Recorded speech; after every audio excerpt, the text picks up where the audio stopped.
Michael Thomas, and welcome to Treasure.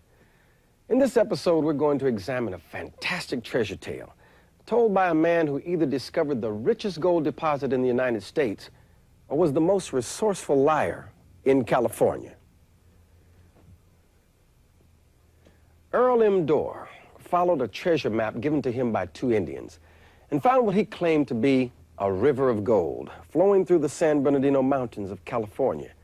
Dorr dynamited the entrance so that no one else could find it because he was convinced that another entrance existed, but he was never able to find the other entrance.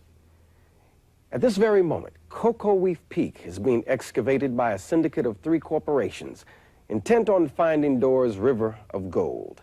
Stay tuned as we search for the treasure of Kokoweef Peak.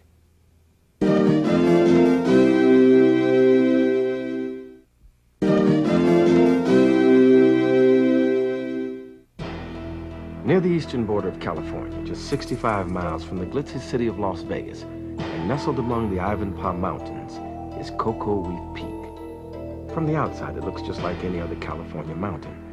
But if Earl Dorr is to be believed, inside runs a river of gold. The people working on Kokoweef Peak believe in Earl Dorr's river of gold, and they all have stories to tell of how they got involved with this project. Larry Hahn, the owner of a war surplus store in nearby Las Vegas, is the backbone of this group of adventurous treasure seekers. We believe there should be anywhere from $1 billion to $150 billion worth of gold throughout this entire system. In February 1977, a fellow walked into my store here and bought a set of field phones, military field phones, which has a wire between 2 phones. 2 weeks later, he come back and bought another set, and I casually asked him, you must be in the mining business because nobody else buys these but miners underground. He explained not exactly, but went on to explain the lost treasure and the lost river of gold to me. So I went out there and looked it over. Larry became more and more involved as the months went by. Finally, he made a life-changing decision. I wanted to make it a lifetime hobby or quest to prove this thing one way or the other.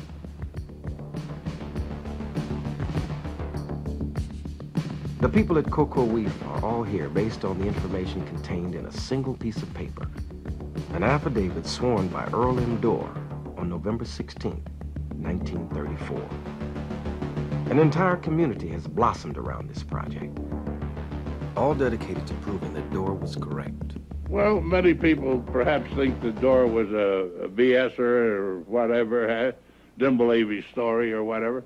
But due to what happened to me and one thing and another that happened over the years, I got convinced that the Dorr story is true, his affidavit is true, and this is probably the 9th or 10th wonder of the world, and we're going on down in and find it, huh? Caverns. I've always been interested in caverns from a very young age, and the biggest caverns in the world are supposed to be here, and that's why I'm here.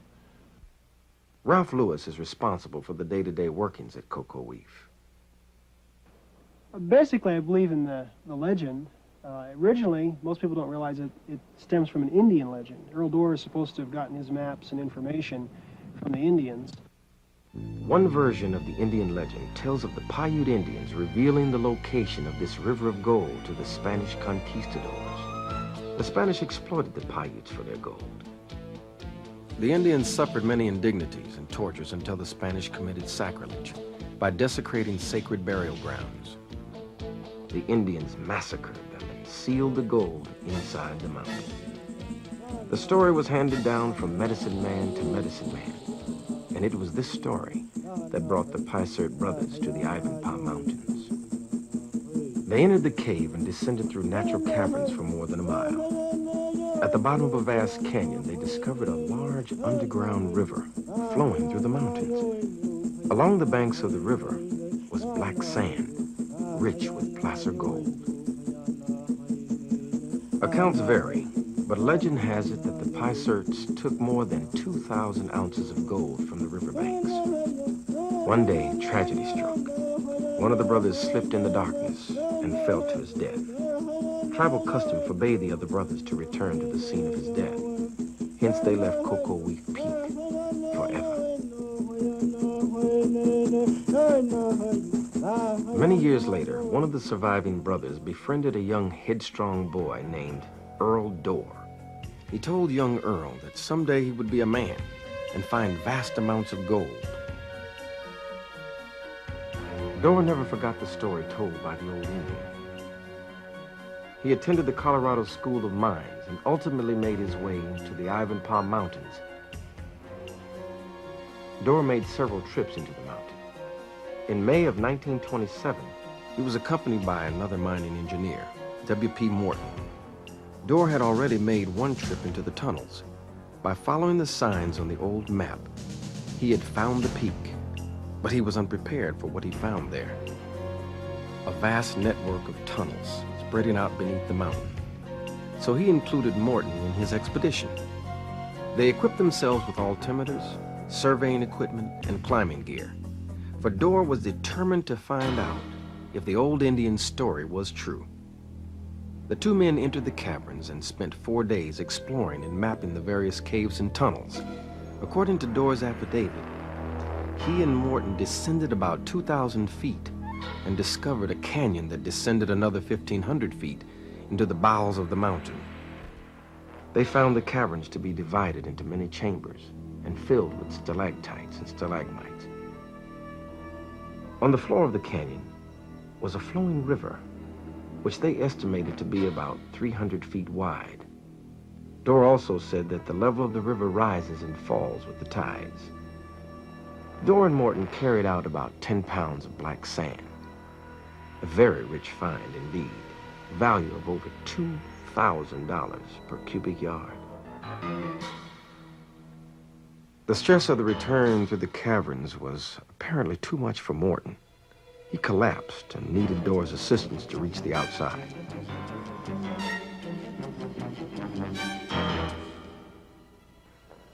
Upon emerging from the cave, they encountered two prospectors who helped in getting Morton to the car. Dorr was already starting to get nervous about other people finding his cavern. He was wary of accepting the help of the two men, even though he needed it. Then something happened that sealed the fate of all concerned. Some of the black sand that the men had so laboriously carried from the cavern spilled onto the ground within sight of the two prospectors.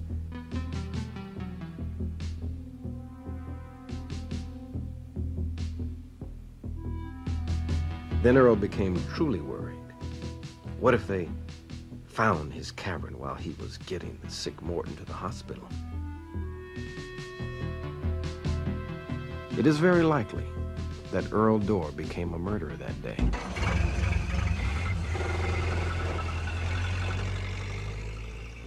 Dorr made a decision based on a conclusion he and Morton had made inside the caverns. Dorr was certain that if he had to, he could locate the river by an alternate route. And the legend of the Lost River of Gold was born that day. He says he did what he did. Nobody knows. He's supposed to have concealed the entrance, you know, to prevent anybody else from having it. If he couldn't have it, nobody else could have it, as far as what his relatives tell us. He decided to return to the cave and set off 2 explosions to seal the natural entrance. Stories vary as to whether or not the other 2 prospectors were in the cave at the time.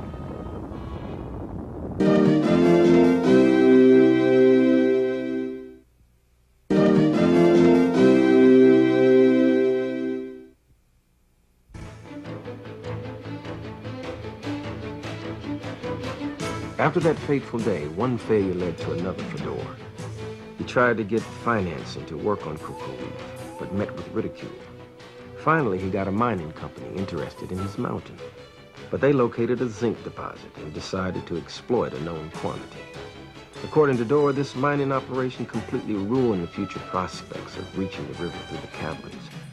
He claimed that every time the zinc miners set off a charge, that the whole mountain shook and the caverns caved in, blocking more of the natural passages. Today on Kokoweef, this group of modern-day treasure hunters continue to search for Dorr's River of Gold. Our current project at this point is to do the tunnel that Dorr proposed in 1934. He suggested that before 250 feet below Kokoweef, you would find an ancient water table cave, quite large, quite long. But this would be approximately 300 to 350 feet below our present tunnel on the other side of the mountain.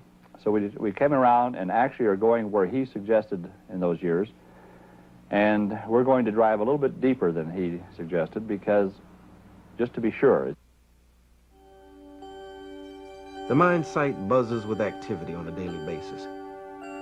Basically, we get going about 7 o'clock in the morning and spend our whole day drilling for as much as 10 hours if we have bad ground. We'll drill 27 to 32 holes, depending on the type of ground, whether it's soft or hard rock. And right now, we're drilling about 7 feet and pulling all that rock.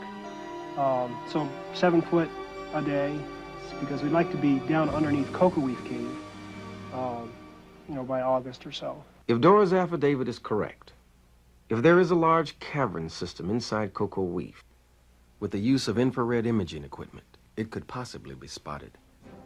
This equipment was brought to the site by operator Buddy Elman. It is hoped that by using infrared photography, they can spot air escaping from the mountain. So far, efforts to take the infrared equipment above the peak in a helicopter or an airplane have been unsuccessful. It is hoped that today's attempt in a hot air balloon will provide a more stable platform for the equipment. Unfortunately, right now we've got a lot of high cirrus, alto cirrus clouds, which are real wind indicators, and we've got some cumulomamas over there, which could be really devastating if we were in the air. It's gusting up to 6 miles, 7 miles an hour, and I just don't think we can get it in the air right now. Even though the weather is a major concern, the balloon crew continues preparation for the launch. It takes a lot of intense work by an expert crew to prepare the balloon for flight. The balloon has to be laid out on the ground. Wind speed and direction checked.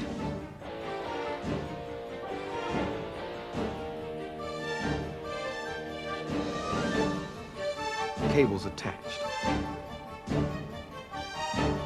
Propane tanks checked. Air blown into the balloon and then heated. And all of these are important to the safe functioning of the balloon in the air. Of course, at this point, no one knows if today's efforts will be an experiment in futility. But they continue the preparations anyway.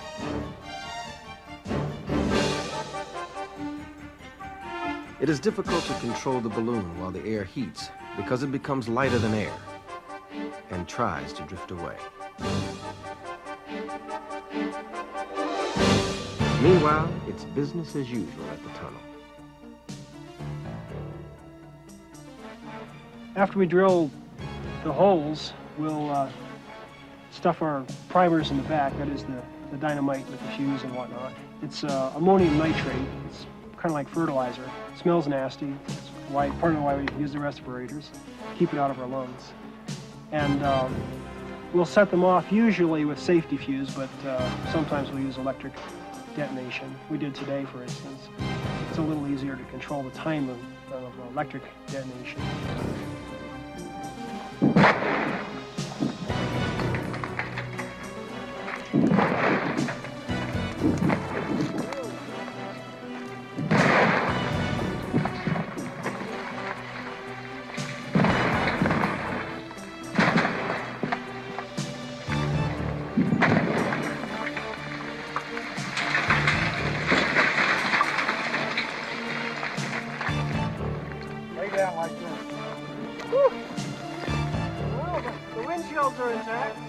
After we blast it out, we'll spend the next day just mucking it out.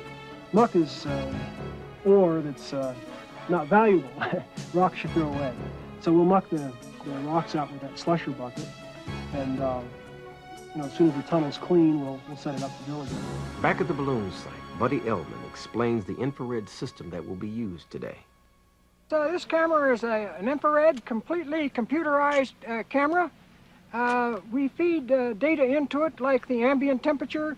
We feed in the emissivity of the mountain itself, which is limestone here. We'll feed that emissivity in. And then the computer, if we do locate something, the computer feed out exactly what we have found. And if we punch into this computer that we are shooting copper or we're shooting bronze or brass, and we're not, it will come back and correct us. It will say it's not bronze, it's Evandor, the melting point is so-and-so. So it not only finds it, it corrects it and tells you what it really is. We hope that we'll find 1 or 2 spots that's actually exhausting atmosphere from the mountain.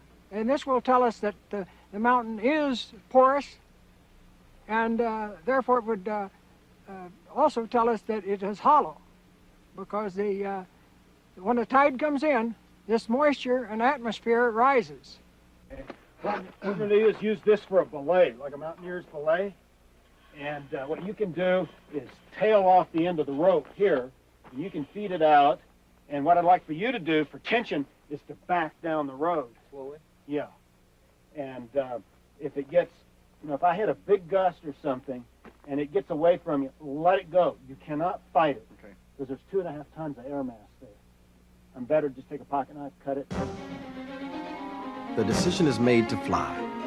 This is not a typical flight for a hot air balloon. In this instance, the balloon is tethered to the ground to keep it stationary. This will afford maximum stability for the infrared imaging system. But a tethered balloon is trickier to handle in the air than one in free flight.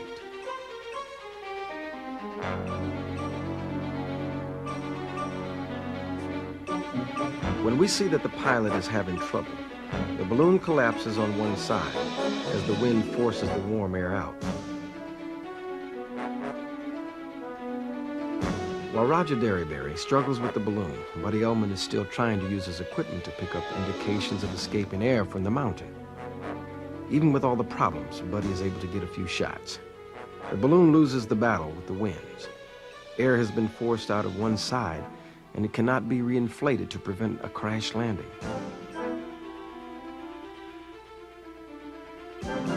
Fortunately, Roger is able to control the descent enough so that no one is hurt.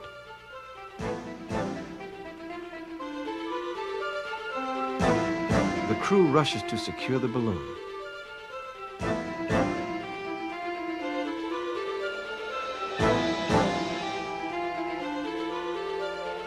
I need somebody to untie these top tethers!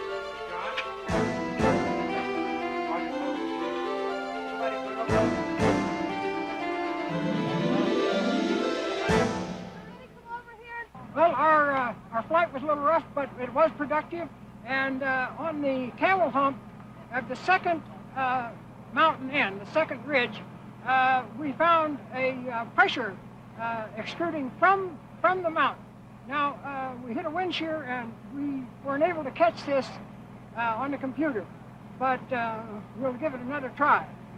And there's definitely something there. We'll have to go up probably and investigate tomorrow. Tomorrow, weather permitting, we'll be prepped and ready to go, and if we can get in the air, we'll try for additional images. I'm very disappointed that the balloon wasn't able to stay up in the air for a very length of time, but I think by tomorrow morning we'll be able to find a better window, and with a little luck, we should be able to find something more. I think it's going to be the thing that'll find the river for us and prove that we have a big underground cavern there that's breathing.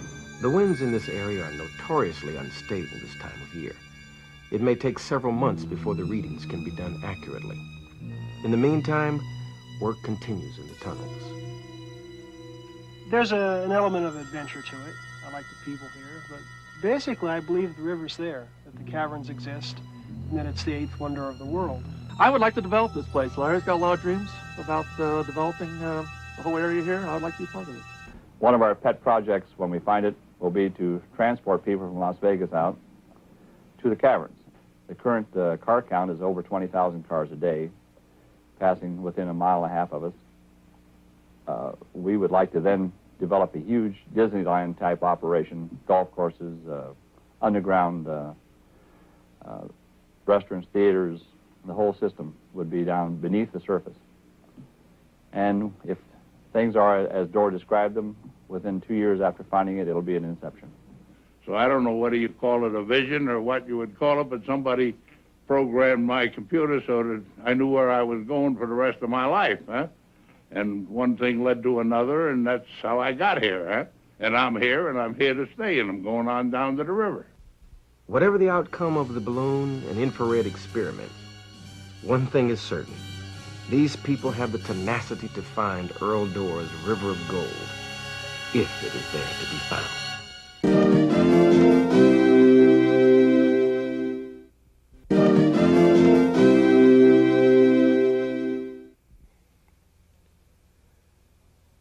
Well, this is one lost treasure whose actual location is known. And if the River of Gold is there, the Crystal Cave Mining Company will find it. And all these years after his death, Earl M. Doerr would be vindicated and would enter the history books as both the world's luckiest and unluckiest treasure hunter. Thanks for joining us. I'm Philip Michael Thomas for Treasure. Promotional consideration provided by Best Western International, the world's largest independently owned and operated lodging chain.